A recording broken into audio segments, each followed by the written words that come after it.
Hello everyone, welcome back to my channel. দিনটা ছিল রবিবার, আর সেদিনকে আমার দুই বোন আর আমার বর মিলে গেছিল বইমেলা। ওরা বইমেলা যাবার একটা বিশেষ কারণ ছিল, কারণ কি ওদের কিছু শ্রীকৃষ্ণের বই কেনার ছিল। তো যথারীতি আগে টিকিট কাউন্টারে টিকিট কেটে নেওয়ার পর ওরা প্রবেশ করে গেছে বইমেলার ভেতর।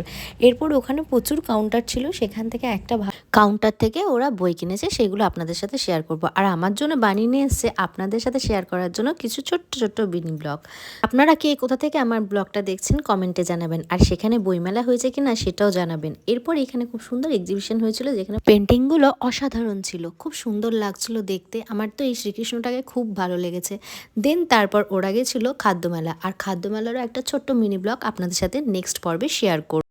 তো যাই হোক, খাদ্যমেলায় খাওয়া দাওয়া করার পর ওরা গোলার জন্য একটা ছোট প্লাস্টিকের টিয়া পাখি কিনে নিয়ে এসেছিল। তারপর ফিরেছে বাড়ি। তো আজকের মিনি ব্লগটা এখানেই শেষ করলাম। দেখা হচ্ছে পরের দিন নতুন ব্লগের সঙ্গে। সবাই ভালো থাকবেন, সুস্থ থাকবেন, টাটা।